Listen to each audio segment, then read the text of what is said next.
मुझे छोड़। नीचे बिठा से,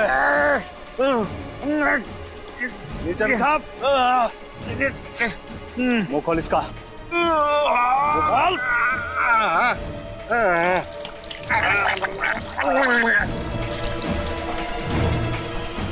देख लिया ना, उससे पंगा लेने का अंजाम, उससे पंगा लेगा।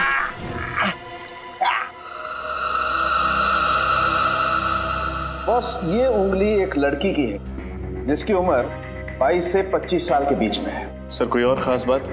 हाँ, एक खास बात पता चली है। ये उंगली जिस किसी भी लड़की की है उसे जरूर कोई किडनी की तकलीफ और फंगल इन्फेक्शन हुआ है। इतनी कम उम्र में किडनी की बीमारी? बीमारियां आजकल उम्र देख के नहीं होती हैं फ्रेडी। निखिल, एक काम करो, पता लगाओ इस हफ्ते भर में 22 और 25 साल की उम्र की कितनी लड़कियां गायब हुई हैं और उनके गायब होने के रिपोर्ट्स लिखवाए गए हैं। सर हाँ सर, मेरी समझ में ये नहीं आ रहा है कि उस लड़की की उंगली वहां तक पहुंची कैसे? मच्छी ले लो, मच्छी, ताजी ताजी मच्छी, पापलेट, सुरमई, झींगा, मच्छी ले लो, ताजी ताजी मच्छी, मच्छी ले लो, मच्छी, ताजी ताजी मच्छी। मच्छी ताजी है ना? एकदम ताजी। दो हाथ बांगड़ा कोनी। पापलेट कैसा दिया है? 800 सहा। 800 कुछ है? अरे पापलेट बेच रही या सोना? अरे क्या साहिब, मैं मजाक करते हैं। सोना किधर 800 में मिलेगा?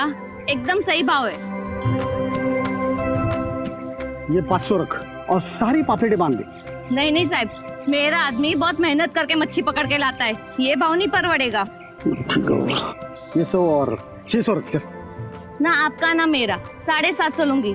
बोलो, बांधू मच्छी? 600 अपना आखिरी ऑफर है, वरना बाजार में और भी बहुत अच्छी जगह अच्छी मच्छी मिलती है। हाँ साहब, आप उधर से ही लो, आपका भी भला होएगा, उनका भी भला होएगा। दो हाथ दो जरा। ये तो अजीब मुसीबत है। मच्छी ले लो, मच्छी, अजीब मच्छी वाली है तो। ताजी ताजी मच्छी। अरे वो मच्छी वाली, झींगा है क्या? है भाभी, आइए।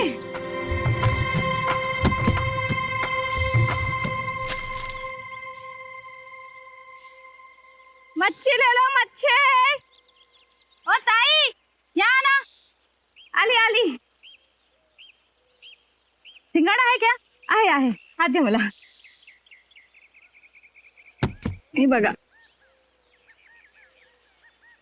देखने में तो ठीक लग रही है, जरा काट के बताना।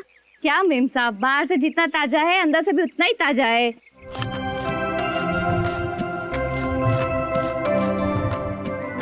ये देखो, ये क्या है? भाई,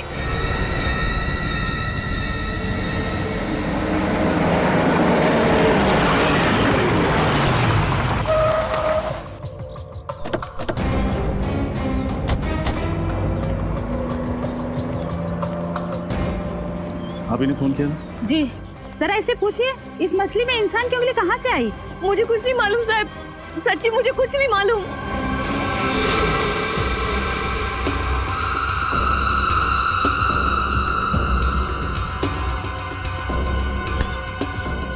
क्या मतलब कुछ नहीं मालूम? ये मछलियाँ तुम ही लाई थी ना?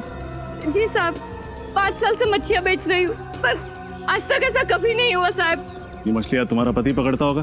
जी, पर वो तो बहुत सीधा आदमी है, उसने कोई गड़बड़ नहीं की। तो फिर ये मच्छी कहाँ से पकड़ के लाया? वो तो नहीं मालूम, वो ही बता सकता है। बुलाओ उसे। कि वो मच्छियाँ पकड़ने गया है, शाम तक लौटेगा। बाकी की मच्छियों में तो ऐसा कुछ भी नहीं है। एक काम करो, रिकॉर्ड रखो, तो बोलो CID ब्यूरो आके मिले। जी साहब।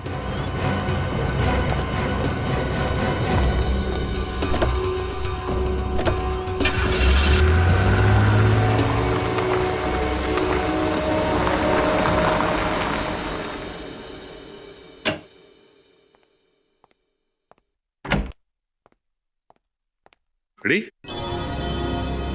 इतना परेशान क्यों लग रहे हैं? कुछ नहीं सर। कुछ नहीं मतलब कुछ बात तो जरूर है। रेडी, देखो जब मैं परेशान था ना तो तुमने मेरे दिल का बोझ हल्का किया था। आज मेरी बारी, चलो बताओ क्या है। सर, मुझसे एक बहुत बड़ा जुर्म हो गया है और उस जुर्म का प्रायश्चित तो मैं कैसे करूं समझ में नहीं आ रहा है। जुर्म किया? कैसा जुर्म?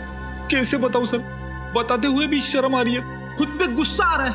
मैं इतना बड़ा गुनाह कैसे कर सकता हूं? अरे ऐसा क्या गुनाह किया है? चलो अब मुझे बताओ प्लीज। एक शर्त पे बताऊंगा। ठीक है, क्या शर्त है बोलो। किसी को बताओगे तो नहीं? अरे फ्रेडी, मैं किसी से कुछ नहीं कहूंगा। देखो, तुमने मेरी बात अपने तक रखी थी, तुम्हारी बात भी मैं अपने तक रखूंगा। चलो बोलो। कान में बताऊंगा। ठीक है।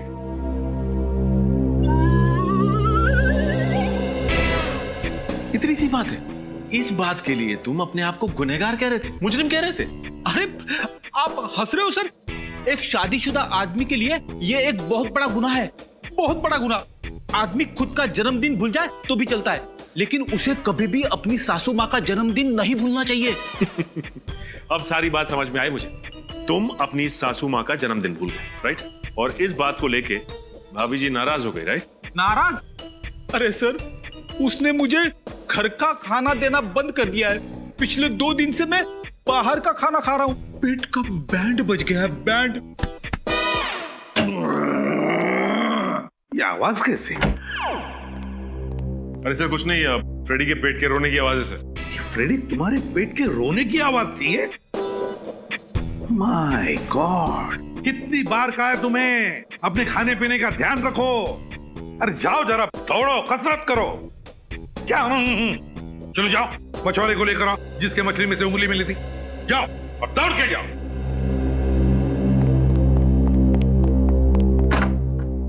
मिसिंग पर्सन ब्यूरो से क्या पता चला? सर, इस हफ्ते 5 ऐसी लड़कियों की रिपोर्ट लिखवाई गई है जो मिसिंग है, जिनकी उम्र 22 से 25 के बीच में है। 5 लड़कियां हैं 22 और 25 साल की उम्र की। उनके घर वालों से जाकर पूछताछ करनी पड़ेगी, अच्छी तरह से पूछताछ करनी पड़ेगी। सर, अरे वो मछली जिसमें से उंगली मिली थी, कहां पकड़ी थी तुमने वो? साहब, वो मछली मैंने समुंदर से पकड़ी थी। समुंदर से? सर, इतने बड़े समुंदर में एक लड़की को ढूंढना बड़ा मुश्किल है। वही तो, अगर एक बार पता चल जाए ना कि वो उंगली है किस लड़की की, तो सारा राज धीरे धीरे खुल जाएगा। वही तो राज है उस उंगली के पीछे। पर क्या? और है किसकी वो उंगली? क्या है ये राज?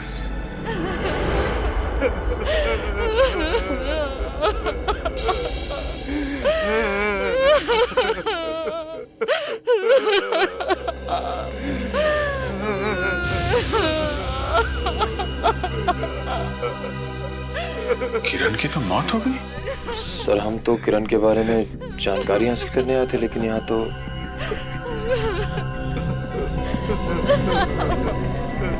जी आप माफ कीजिएगा, आप किरण के पिताजी? हाँ जी, मैं ही हूँ, किरण का भागा पिता। देखिए, मैं जानता हूँ ये वक्त गलत है, पर हमें किरण के बारे में आपसे कुछ सवाल पूछने थे।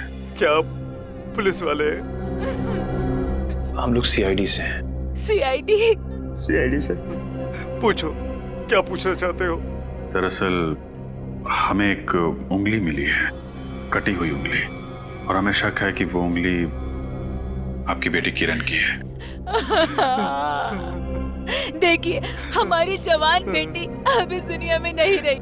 हम लोग वैसे भी बहुत सदमे में हैं, और आप इस तरह की बातें करके हमारे गम का बोझ और मत बढ़ाइए। संभालो अपने आप को। मैं आपका दुख समझता हूँ। क्या किरण को किडनी की बीमारी थी? हाँ, लेकिन ये बात आपको कैसे मालूम? और उसे फंगल इन्फेक्शन भी था।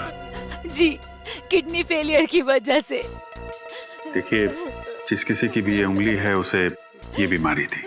अगर आप बुरा ना माने तो हम किरण का हाथ चेक कर सकते हैं। बिल्कुल नहीं, मैं इस तरह आपको अपनी मरी हुई बेटी का सबके सामने अपमान नहीं करने दूंगी। शांत हो जाओ शारदा, इन्हें जांच करने दो। ठीक है, अगर आपके लिए जरूरी है तो आप कर लीजिए। Thank you very much.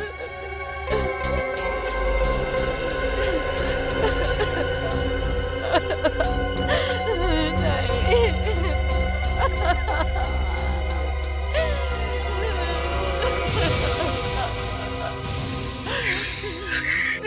Sir इसकी उंगलियां तो ठीक हैं मगर नाखून नहीं है।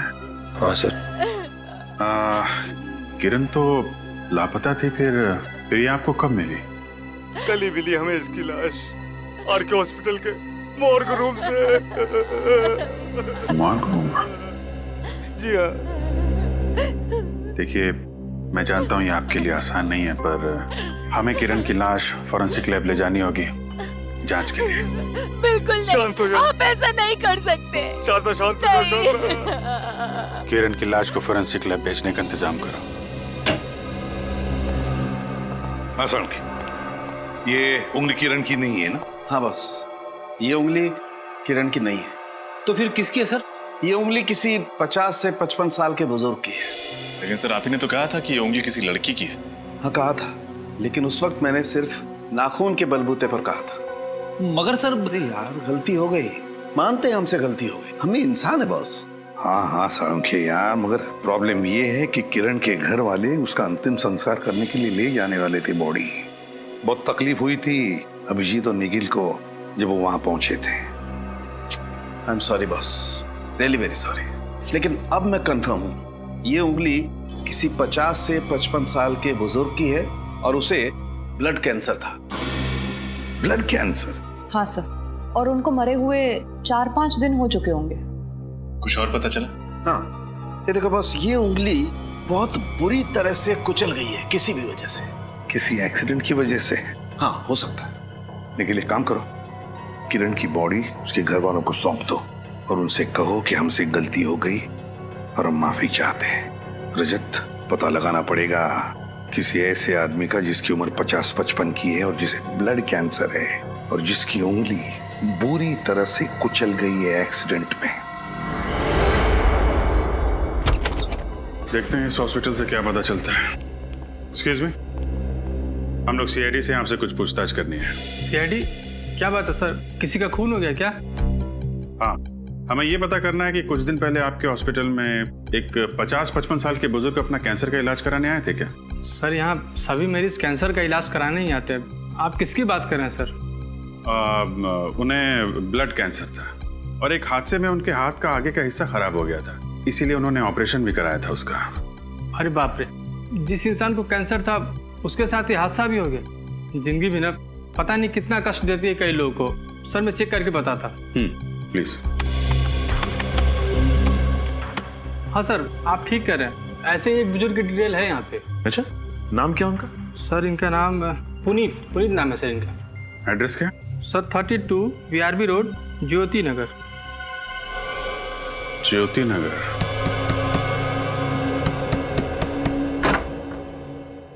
जी कहिए। सीआईडी। सीआईडी? आप लोग मेरे पापा के सिलसिले में बात करने आए हैं ना? क्या वो मिल गए? जी नहीं, दरअसल बात थोड़ी सीरियस है। सीरियस? क्या हुआ सर? सर मेरे पापा ठीक तो है? जवाब दीजिए सर। बात यह है कि हमें कटी हुई उंगली मिली है। कटी हुई उंगली? जी हाँ, और हमें शक है कि वो उंगली आपके पिता पुनीत जी की है। क्या? ये नहीं हो सकता। नहीं, ये नहीं हो सकता। ऐसा ही हुआ है, यही सच है। कहाँ मिली उंगली? मछली के अंदर। मछली के अंदर से? जी हाँ। लेकिन आप लोग इतने यकीन के साथ कैसे कह सकते हैं कि वो उंगली मेरे पापा की है? देखिए, वो उंगली किसी 50-55 साल के आदमी की है जिसे ब्लड कैंसर है। Blood cancer? हे भगवान, मेरे पापा को भी ब्लड कैंसर था। कहीं वो उंगली? संभालिए अपने आप को। ये बताइए, आपके पिताजी गायब कैसे हुए? 3 दिन पहले मेरे पापा फैक्ट्री में काम कर रहे थे तो उनके दोनों हाथ मशीन के अंदर आ गए और जब मैं उन्हें हॉस्पिटल लेकर गया तो डॉक्टर हटिए, रास्ता दीजिए, मेरे पापा को बहुत दर्द हो रहा है, रास्ता दीजिए। कोई है? डॉक्टर को बुलाओ, डॉक्टर। एक डॉक्टर भी नहीं है मेरे पापा को देखने के लिए। घबराना मत पापा, मैं आपको कुछ नहीं होने दूंगा, ठीक है? Doctor, doctor, doctor, doctor, doctor, doctor साहब, डॉक्टर साहब, डॉक्टर साहब। अरे ऐसे कैसे अंदर घुसे आ रहे हैं आप? मेरे पापा की हालत बहुत खराब है। कहाँ है वो? बाहर स्ट्रेचर पे। आप प्लीज आइए मेरे साथ।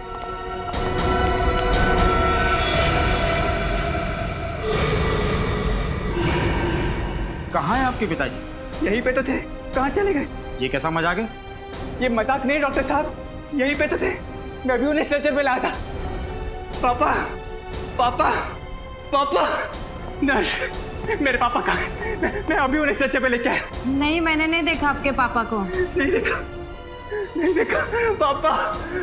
भाई साहब, मेरे पापा कहाँ हैं? हाँ, मेरे पापा कहाँ हैं? मुझे क्या पता? नहीं पता, कहाँ गए मेरे पापा? पापा, पापा, पापा। कौन से हॉस्पिटल में गए थे आप? RK hospital. RK hospital? Sir, ये तो वही हॉस्पिटल है ना जिसके मॉर्ग में किरण की लाश रखी गई थी? कहीं इन दोनों बातों का आपस में कोई संबंध तो नहीं? R K hospital. सालुंके, तरीका सालुंके कहाँ है? हाँ सर, सालुंके सर, वो एक्चुअली सर। एक्चुअली वो कहाँ है? सालुंके कहाँ है? सर दरअसल बात यह है कि मैं क्या कह रही थी। कहाँ है सालुंके? कुछ गड़बड़ किया है क्या उसने? नहीं, ऐसा कुछ नहीं है। ऐसा कुछ नहीं है? वहां क्यों देख रही हो? सालुंके, सर वहाँ पे मत जाइए, वहाँ पे कोई नहीं है। सालुंके, ये क्या बचपना है? नहीं कुछ नहीं, वो मैं क्या मैं क्या? हाँ? जरूर कुछ गड़बड़ की है तूने। नहीं, गड़बड़ कुछ नहीं की बस। तो फिर ऐसे छुप के क्यों बैठा? मैं निकलता हूँ, बाहर निकलता हूँ, लेकिन एक शर्त है। अरे फिर बचपना? तुम मुझे कुछ कहोगे नहीं। तू पहले बाहर आ। हाँ, निकलता हूँ। क्या हुआ बता? क्या गड़बड़ की है तूने? नहीं, गड़बड़ कुछ नहीं की है बॉस। मैं तुम्हें कुछ बताना चाहता हूँ। क्या बताना चाहता है? बॉस, वो जो उंगली है, हाँ, वो उंगली एक लड़की की भी है और एक आदमी की भी। क्या कहा तूने? ये उंगली एक लड़की की भी है और एक आदमी की भी? हाँ। क्या बात कर रहे हैं सालुंके साहब? एक उंगली तो एक ही इंसान की हो सकती है ना। अब ये उंगली एक आदमी और एक लड़की दोनों की कैसे हो सकती है? वो इसलिए रजत, ये पूरी की पूरी उंगली है तो पुनीत जी की, लेकिन उस पर जो नाखून लगा हुआ है वो है किरण का।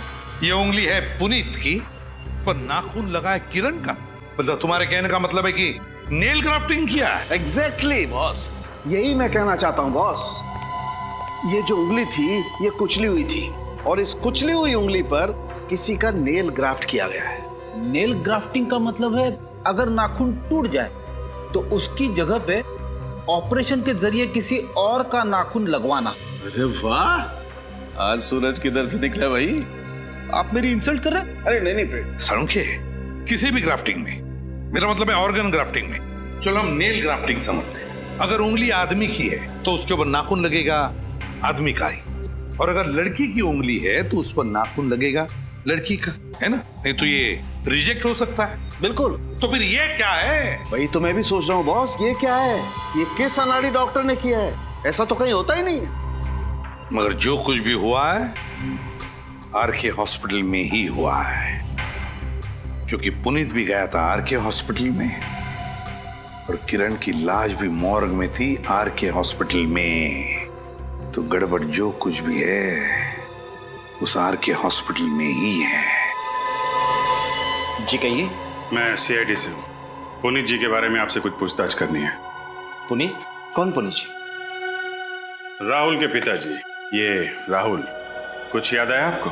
ये अपने पिता के इलाज के लिए आपसे विनती करता रहा और इसी बीच पुनीत जी हॉस्पिटल से गायब हो गए।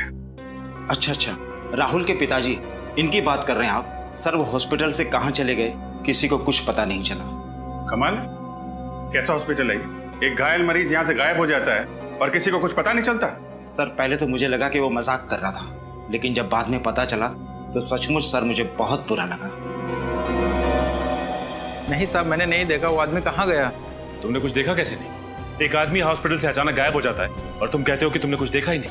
पुनीत जी के हाथों से खून बह रहा था, वो दर्द से करा रहे थे और किसी ने कुछ देखा ही नहीं। कमाल है साहब, मैं बिल्कुल आपसे सच कह रहा हूँ।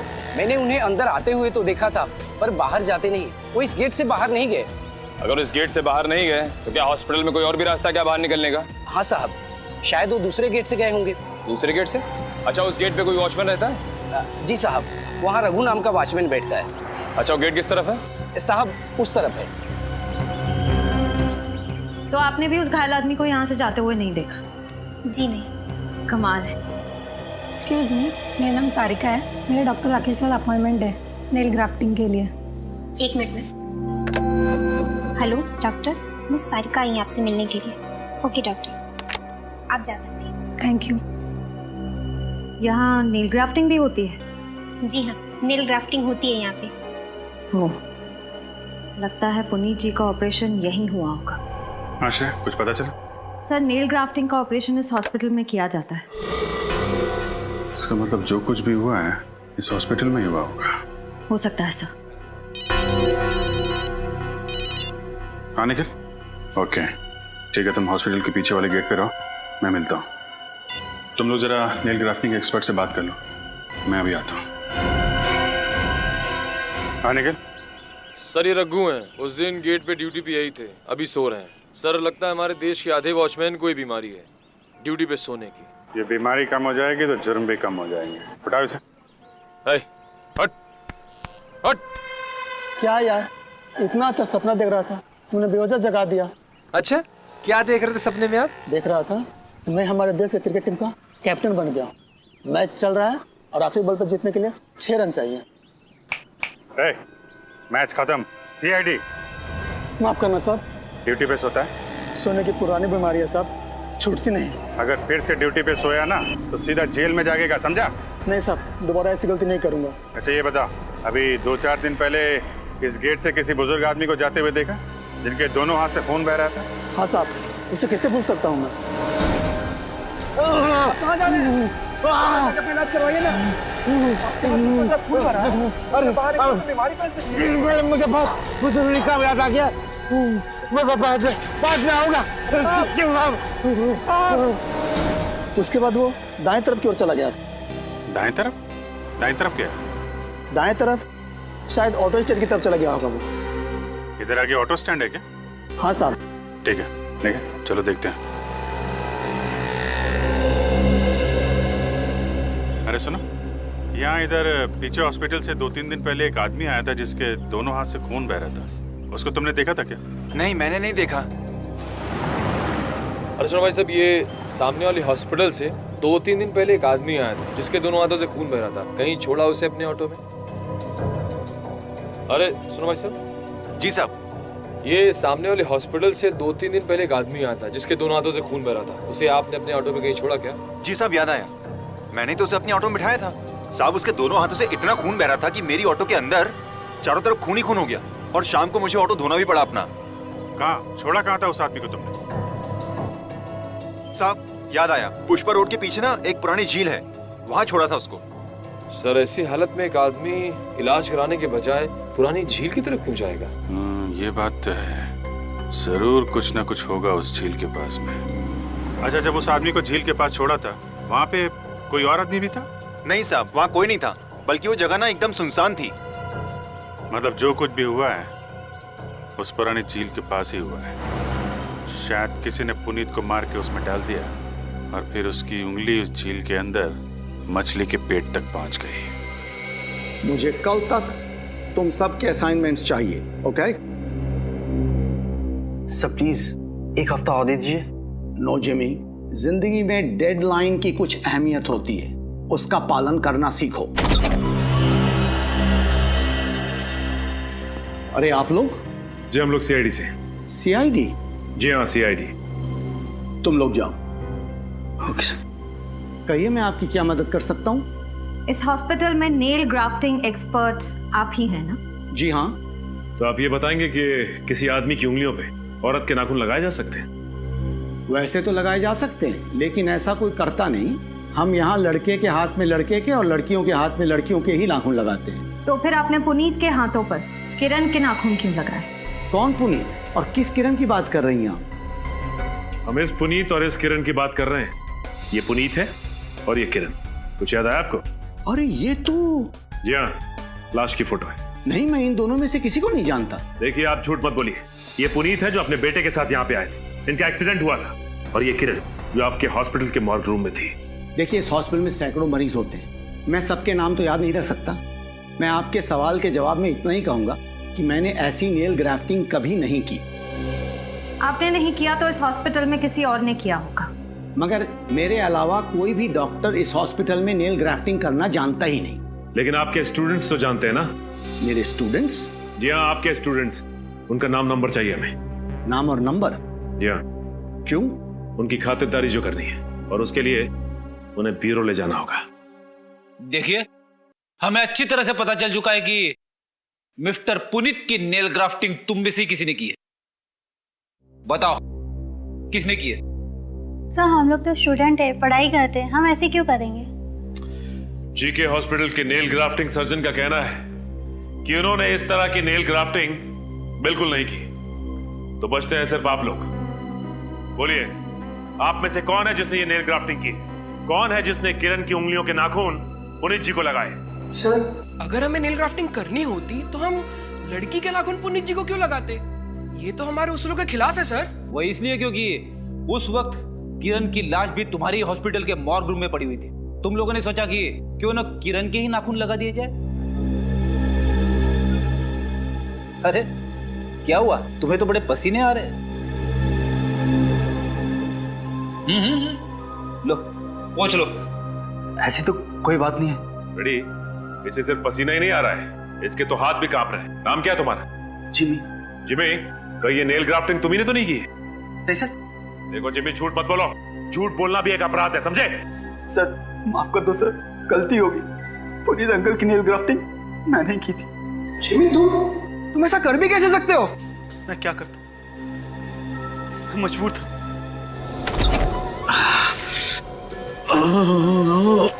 ओह नो, ये कैसे हुआ? आपका तो बहुत खून बह रहा है।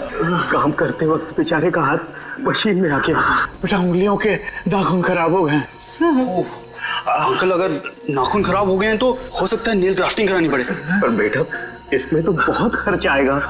देखो बेटे, ना तो इनकी इतनी हैसियत है और ना ही इनके बेटे राहुल की इतनी हैसियत जो लाखों रुपए के इलाज का खर्च उठा सके।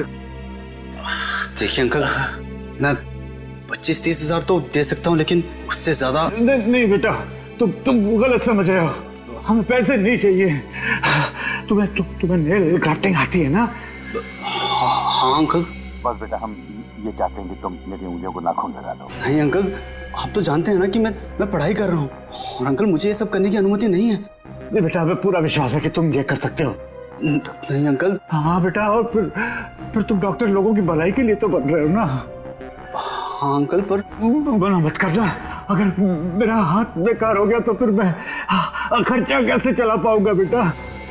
ठीक है अंकल, मैं आपके लिए करूंगा, लेकिन अभी नहीं, रात को। और आप लोग पिछले दरवाजे से आना प्लीज अंकल। इसके बारे में किसी को पता ना चले। नहीं बेटा, किसी को भी पता नहीं चलेगा। इस बारे में राहुल को भी मत बताना। ठीक है अंकल, आप अपना ख्याल रखना। शुक्रिया बेटा।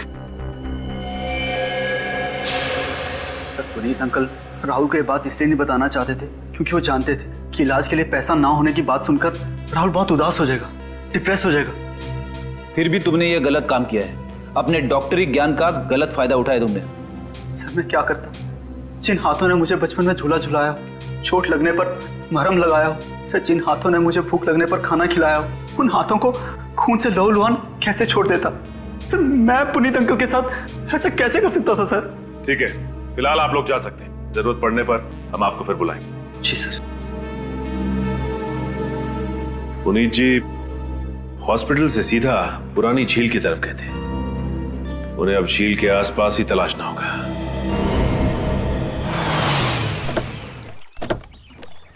कुछ तो बोलिए सर।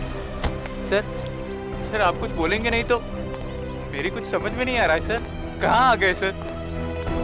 सर आप लोग ऐसे चुप रहेंगे तो प्लीज सर बताइए ना, हम लोग यहाँ पुरानी झील पे क्यों आए सर? क्योंकि पुनीत जी हॉस्पिटल से सीधे यहीं आए थे और हमें शक है कि नहीं सर, आप प्लीज ये मत कहिएगा कि आपको शक है कि मेरे पापा की लाश इस झील में है।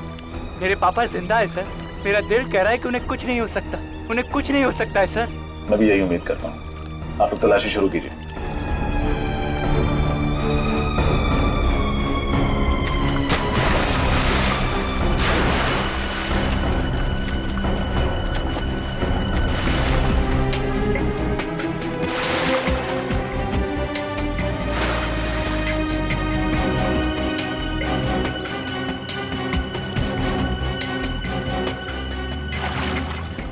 कुछ मिला क्या?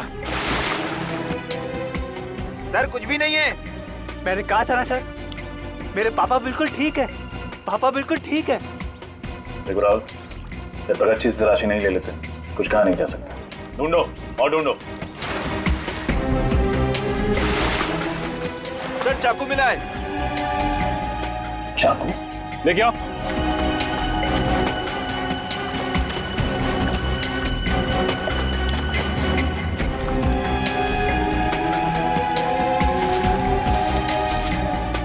और अंदर जाके देखो।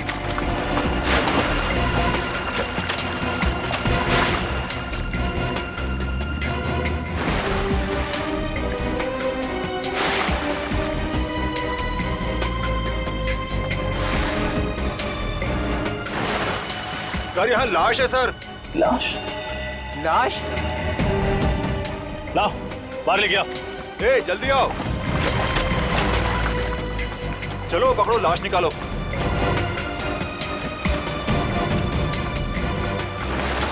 संभाल के संभाल के।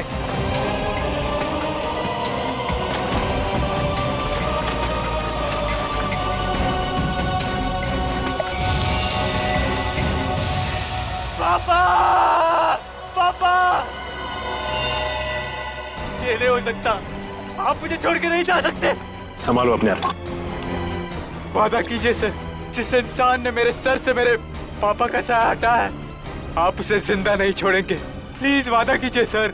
मैं वादा करता हूँ, जिसने भी पुनीत जी की हत्या की है उसे सिर्फ और सिर्फ फांसी होगी।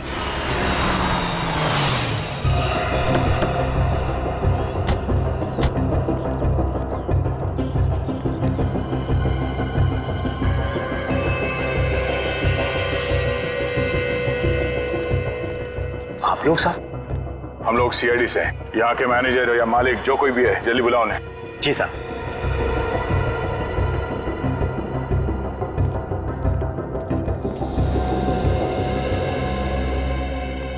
क्या हुआ साहब?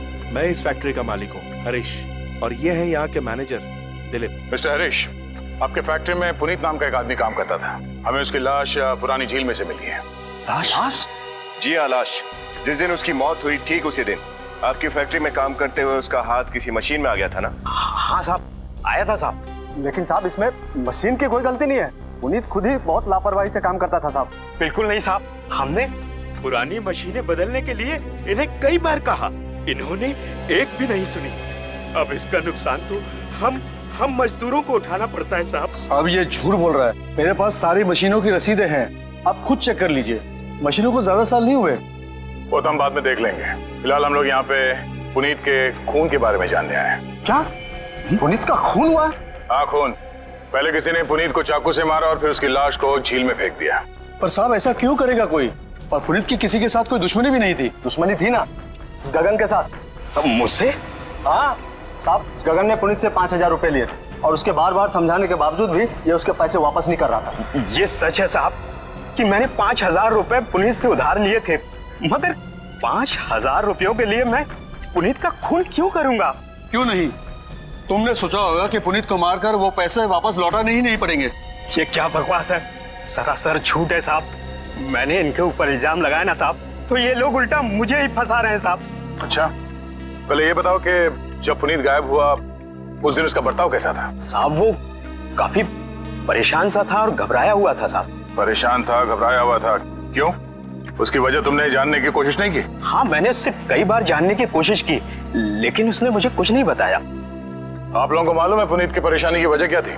साहब पक्का तो नहीं मालूम, मगर शायद वो रमेश जी की वजह से परेशान होंगे। रमेश? कौन रमेश? वो साहब कोई नहीं साहब, कोई नहीं। देखो, अपने मालिक से डरने की कोई जरूरत नहीं है। जो भी बात है खोल के बोलो। साहब जिस दिन पुनीत जी गायब हुए थे उसके ठीक एक दिन पहले रमेश जी भी गायब हुए थे। रमेश गायब हो? ये रमेश यहाँ पे फैक्ट्री में काम करता था? जी साहब। आपने रमेश के गायब होने की रिपोर्ट नहीं लिखवाई पुलिस में? मैं लिखाने जा रहा था साहब, पर इन साहब ने मना कर दिया। साहब मैं घबरा गया था कि पुलिस के चक्कर में कहीं मेरी इस फैक्ट्री को ताला न लग जाए। ताला तो अब भी लगेगा आपके फैक्ट्री में। विनीत, फैक्ट्री को सील कर दो। Yes sir. यहाँ तब तक काम नहीं होगा जब तक हम इस केस के जड़ तक नहीं पहुंच जाते, समझे? अरे साहब ऐसा मत कीजिए, इस फैक्ट्री से कई मजदूरों के घर चलते हैं। क्यों मालिक, आज हमारे घरों की बड़ी फिक्र हो रही है? नहीं गगन, तुझे तो मैं बाद में देख लूंगा। हाँ, देख लेना। जरूर इस पुनीत के खून का राज रमेश के साथ जुड़ा हुआ है। तो ये बात तो पक्की है कि ये उंगली पुनीत की है। हाँ बॉस, और ये बात भी पक्की है कि इसका खून इसी चाकू से हुआ है जो आपको झील में मिला था। कुछ नई बात बता सालुंकी। नई बात बताने के लिए बुलाया, आओ। ये देख रहे हो क्या है? पानी। फ्रेडी सर, पानी के ऊपर तैरता हुआ कुछ नजर आ रहा है? तेल? बिल्कुल, और ये तेल मिला है मुझे पुनीत जी के पेट में। मतलब समझते हो इसका फ्रेडी? समझ गए सालुंके साहब, झील की पानी में तेल था जो पुनीत के पेट में चला गया। नहीं फ्रेडी, ये तेल पहले से इनके पेट में था। सर, कहीं पुनीत ज्यादा तला हुआ खाना तो नहीं खाता था? नहीं फ्रेडी, तला हुआ खाना खाने से ये तेल पुनीत के पेट में नहीं आया है। ये तेल पुनीत को पिलाया गया है, जबरदस्ती पिलाया गया है। सर, पुनीत जी तेल की फैक्ट्री में काम करते थे ना, तो फिर वहीं कहीं। बिल्कुल सही रजत, बिल्कुल सही। पुनीत की मौत का राज वहीं पर छुपा हुआ है जहां पर ये काम कर रहा था, उसी ऑयल फैक्ट्री में।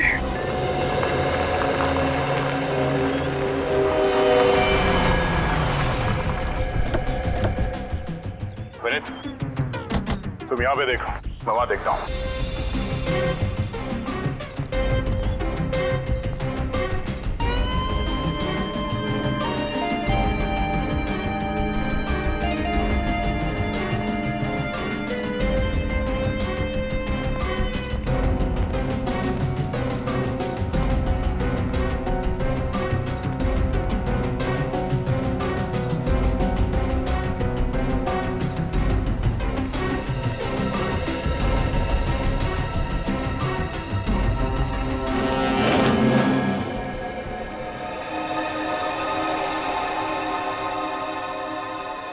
काफी ढीली है यहाँ पे।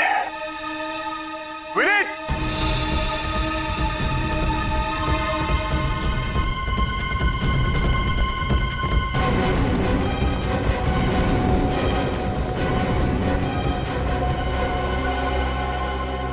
Yes sir. एक काम करो विनीत, गाड़ी में से खोदने के लिए कोई सामान लेके आओ। Yes sir.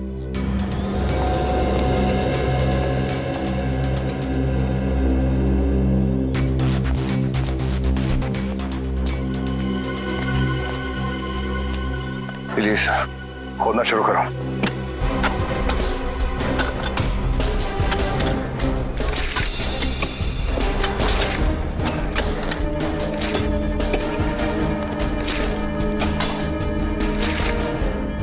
एक मिनट, हाथ से हटाओ।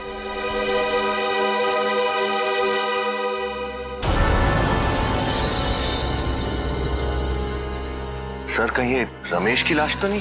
साहब, जिस दिन पुनीत जी गायब हुए थे उसके ठीक एक दिन पहले रमेश जी भी गायब हुए थे। हो सकता है जिस बात का डर था वही हुआ। एक काम करो विनीत, इस ऑयल फैक्ट्री के मालिक और यहाँ के वर्कर्स, उन सबको यहाँ पे बुलाओ। Yes sir.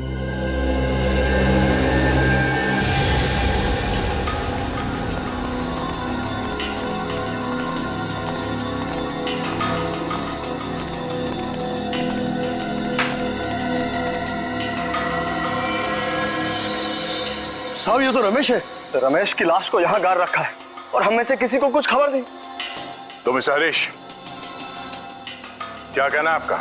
मैं क्या कहूँ सर, मुझे नहीं मालूम कि ये लाश यहाँ कैसे आ गई। लाश? इस लाश का नाम रमेश है। इसका नाम जरा इज्जत से लीजिए। आपकी तिजोरियां भरने में इसने भी खून पसीना बहाया है, समझे? सर, इस रमेश को भी उसी तरह चाकू घोंप कर मारा गया है जिस तरह पुनीत को मारा था। इसका मतलब है दोनों का खूनी कोई एक ही है, और वो खूनी इस फैक्ट्री में से कोई है। नहीं साहब, हम में से कोई रमेश जी को क्यों मारेगा? ये तो हमारे दोस्त थे। कौन किसका दोस्त था और किसका दुश्मन बहुत जल्द पता चल जाएगा। वो कैसे? आज शाम 7 बजे MI रोड पे एक गवाह खूनी का नाम बताने वाला है। उसने खुद पुनीत का खून होते हुए देखा है। क्या? जी हाँ। बस आज शाम तक का इंतजार है, फिर पता चल जाएगा खूनी कौन है और वो होगा सलाखों के पीछे।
अरे तुम?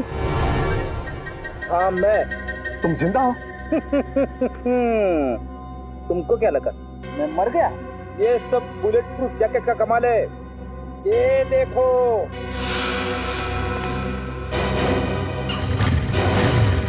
रुक जा!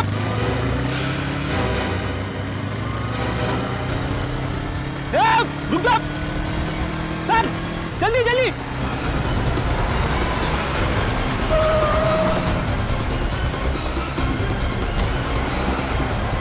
ये आदमी हाथ से छूटना नहीं चाहिए।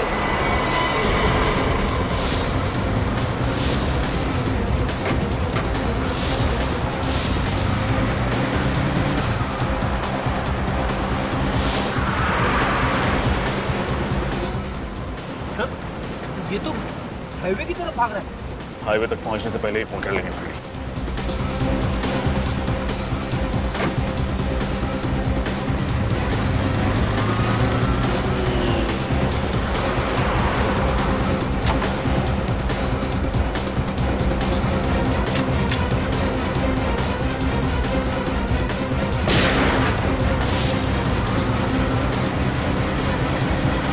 तेरी तो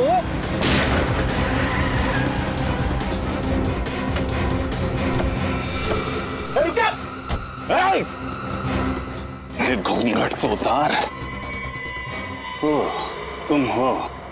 क्या सोचा था सीआईडी से बच के भाग जाओगे? गलती हो गई साहब, माफ कर दीजिए मुझे साहब। दो खून हो गए साहब। चुप! दो खून करने को तुम गलती कहते हो? गलती! बहुत बड़ा जुर्म किया है तुमने। क्या करता साहब, और कोई रास्ता ही नहीं बचा था। अच्छा, और कोई रास्ता नहीं था? ऐसी भी क्या मजबूरी थी? क्या मजबूरी थी? सुनाओ हमें। साहब, रमेश के साथ मिलकर मैं फैक्ट्री से तेल चोरी करता था और फिर उसी तेल में मिलावट करके बाजार में ऊंचे दामों में बेचता था साहब। जिस थाली में खाते थे उसी थाली में छेद करते हुए शर्म नहीं आई तुम्हें? कभी कभी इंसान पैसे की लालच में अपने रास्ते से भटक जाता है साहब। मैं भी भटक गया था साहब, और शायद रमेश को अपनी गलती का एहसास हो गया था और वो मुझसे कहने लगा था कि बहुत जल्द ये सब बंद करना होगा। मेरी बात को समझ दिलीप, बेईमानी की घी की रोटियों में वो सुकून नहीं है जो ईमानदारी की रूखी सूखी रोटियों में सुकून है। हाँ। अच्छा बेटा, तेरा पेट भर गया तो अचानक से तेरे जमीर में ईमानदारी के दीपक जलने लगे। एक बात याद रख, ईमानदारी के दिए को गरीबी की हवा के झोंके पल भर में बुझा देते हैं। नहीं दिलीप, ऐसी कोई बात नहीं है। मैं अपने मालिक को और ज्यादा धोखा नहीं दे सकता, इसलिए आज से इस काले धंधे में तुम्हारा साथ नहीं दे सकता भाई। बस तू मत दे मेरा साथ, मैं ये काम अकेला भी कर सकता हूँ। नहीं, तुम ऐसा नहीं कर सकते हो। अगर तुम ऐसा करोगे तो मैं मालिक को सब कुछ बता दूंगा। तो ईमानदारी की चिंगारी इतनी भड़क चुकी है तो आज मैं तुझे दिखाता हूँ इस चिंगारी को मैं कैसे बुझाता हूं।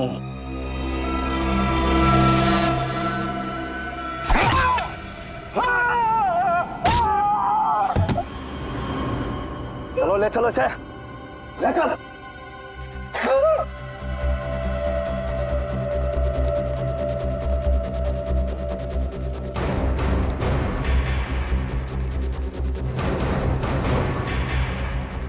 चलो चलो जल्दी चलो।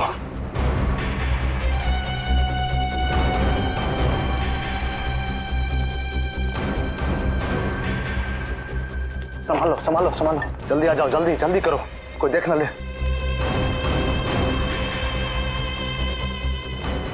जल्दी खोलो, जल्दी करो,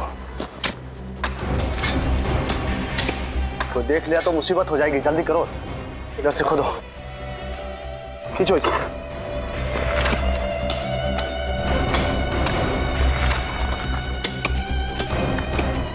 उठाओ,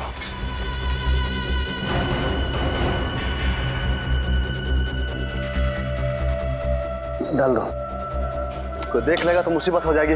मैंने देख भी लिया है और सुन भी लिया है। मैं रमेश की कुर्बानी हुई बर्बाद नहीं होने दूंगा। तुम लोग अपने आप को कानून के हवाले कर दो, वरना मैं वरना क्या कर लोगे? अगर तुमने अपना मुंह किसी के सामने खोला तो तुम्हें भी यहीं सुला दूंगा इसके साथ। मैं तुम लोगों से डरने वाला नहीं हूं। तुम लोग आज ही अपने आप को सीआईडी के हवाले कर दो, वरना मैं खुद सीआईडी को फोन लगाऊंगा। पुनीत, मैं तुम्हें मुंह मांगी कीमत दूंगा, सोच लो, वरना तुम्हारा भी एक बेटा है ना। जाओ, सोच समझ लो अच्छी तरह। रमेश का खून करते हुए पुनीत ने तुम्हें देख लिया तो तुमने पुनीत को भी मार डाला। पुनीत को मैंने उसकी जिंदगी बचाने का मौका दिया था। नोटों से मैंने उसका मुंह बंद करना चाहा था, लेकिन वो अपनी गरीबी में ही खुश था। पैसों की चमक से भी उसकी ईमानदार आंखें चौंधिया नहीं पाई साहब। क्योंकि सच्चा इंसान था वो, एक सच्चा इंसान जिसकी ईमानदारी तुम खरीद नहीं सके, और फिर इसलिए तुमने उसका हाथ मशीन में डाल दिया। हाँ साहब, लेकिन वो खुश नसीब था कि उस समय बच गया।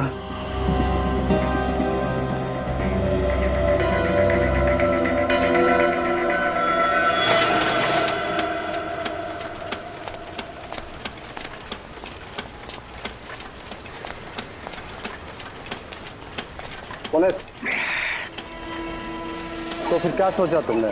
सोच लिया मैंने, मैं सीआईडी के पास जाऊंगा। जब सोच लिया है तो फिर काम पे लग जाओ। क्या कर रहा है? ये क्या हो रहा है?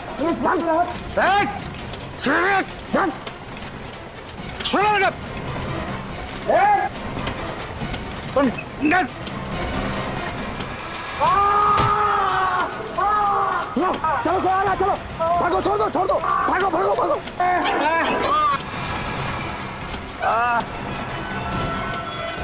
अरे पुनीत कैसे हो गया भाई? पुनीत फोन लगाता हूँ। पुनीत जी, राहुल, तुम्हारे पापा का हाथ मशीन में आ गया बेटा। हम सब संभाल रहे बेटा, तुम जल्दी आ जाओ बेटा। और तुम उसके पीछे पीछे हॉस्पिटल तक पहुंच गए, इस मौके की तलाश में कि कब उसे मार सको।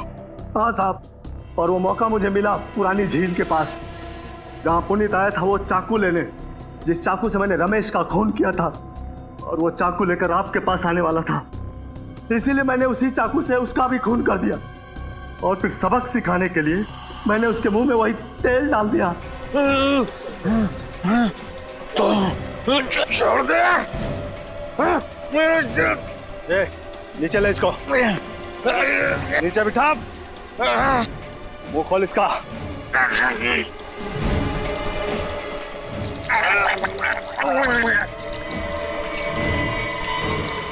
और उसी तेल ने तुम्हें पकड़वा दिया। तुम्हारे जुर्म की पूरी दास्तां कह दी उस तेल ने। अब सरते बैठना जेल की सलाखों के पीछे, फांसी का ऑर्डर आने तक हिसाब लगाते बैठना कि कहीं ये बेईमानी का तेल तुम्हें महंगा तो नहीं पड़ा। For more updates, subscribe to our channel, click the show links and enjoy watching the videos.